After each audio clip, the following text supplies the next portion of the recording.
la pellagra. D'inverno la salute dei contadini è buona. Anche quelli che la primavera prima aveva sentito debolezza, pare rimettersi. D'inverno la salute è buona, ma in primavera no. Quando la terra invoca l'opera del lavoratore e quando il sole comincia a scaldare e lui si affatica sulla lavanga e ha bisogno di forze maggiori, ecco la fiacca.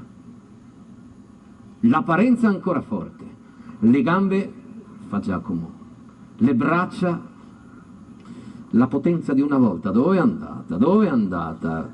Ma Boyakan, perché non riesco a fare quello che ieri facevo? La pelle delle mani intanto, del collo, del petto, la pelle esposta al sole, diventa secca, lurida, rossa, lucida, talvolta color rame. La pelle si screpola, si sbianca, si squama, ma uno non pensa, pensa è il sole, no? Ma poi arriva il secco, ti brucia il stomaco e al pelagroso viene una sete che lui prova con l'acqua, ma non si stua con l'acqua quella sete, gli impiena il stomaco, la bocca infiamma, le labbra incrosta, la lingua sgionfa e solca, la lingua si irriga di fenditure e ti viene un tanfo in bocca, una saliva disgustosa, un alito che non dipende da quello che mangi, è la digestione, ti viene su tutto, il ventre si sgionfa, dolori, diarree, pallido, apatico, dorme poco, incubi, testa pesante, vertigini, magro, perdita di forze, a casa un uomo che lavora con tutta la famiglia che dipende da lui, delirio, febbre alta, a volte si suicida, a volte lo curano. Dove si curavano i pellagrosi? Nei manicomi. I più grandi manicomi del nord Italia sono nati come pellagrosari. Il Costante Gris di Mogliano Veneto era il più grande pellagrosario del Veneto. La pellagra ha un'esponenziale crescita uguale all'AIDS, con una mortalità che arriva ad alcune migliaia di persone morte all'anno, ma con una diffusione talmente alta in questa terra dove siamo adesso. La provincia di Rovigo e quella di Padova sono le province d'Italia con la più alta percentuale di pellagrosi.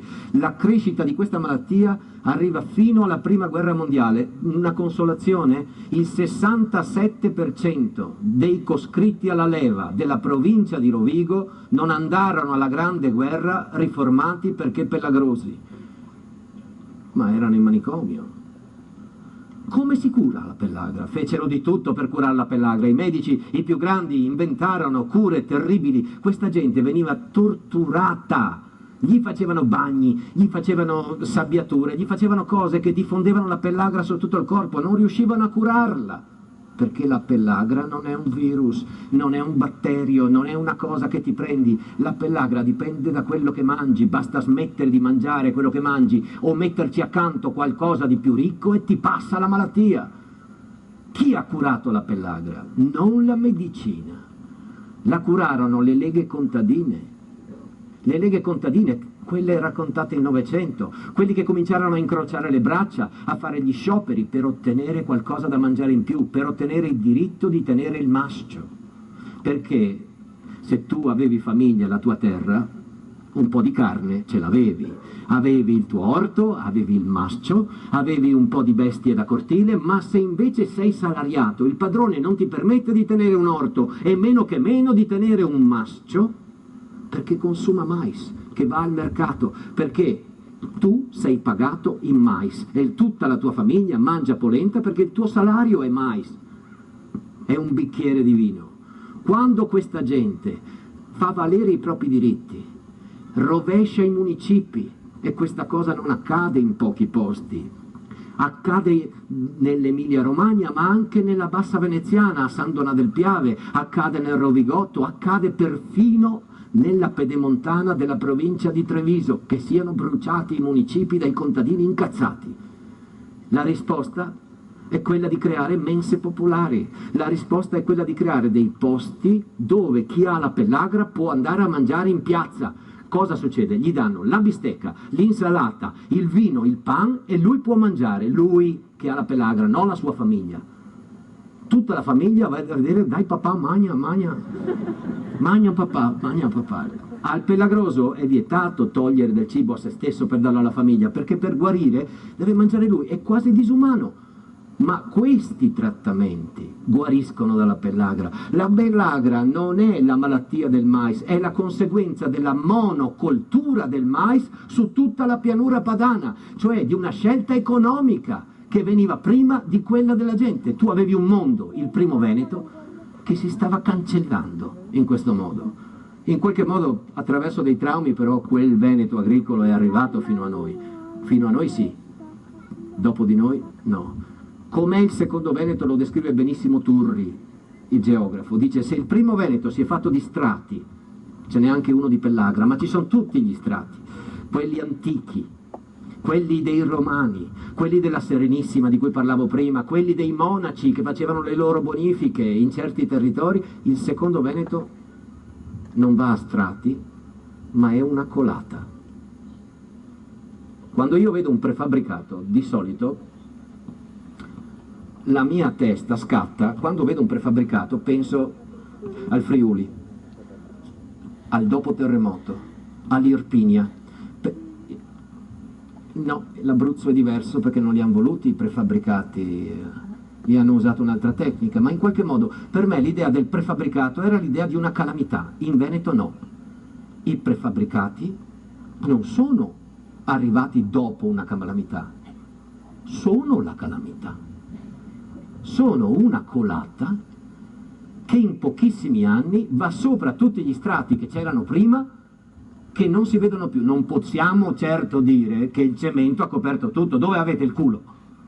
I campi ci sono ancora, certo che ci sono ancora. Santo Dio, se lo dovessi guardare a volo d'uccello in questo paesaggio, quella terra permeabile verde è ancora tantissima, sì.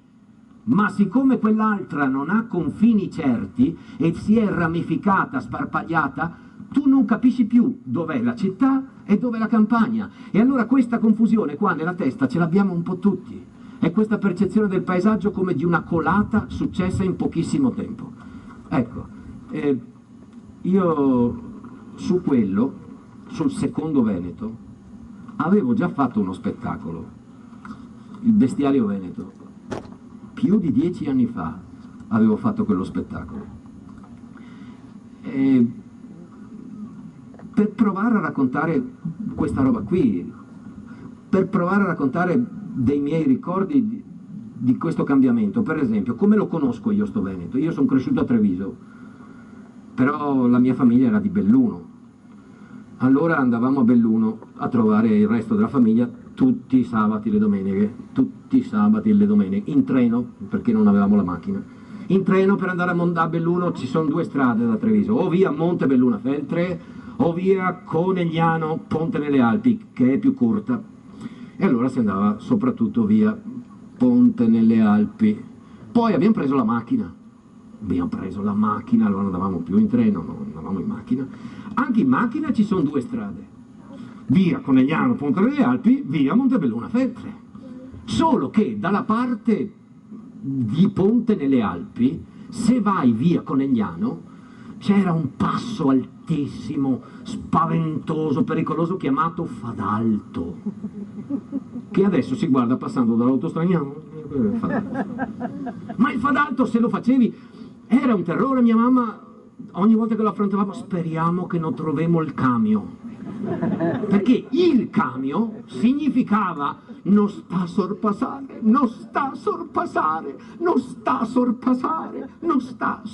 per tutta la strada.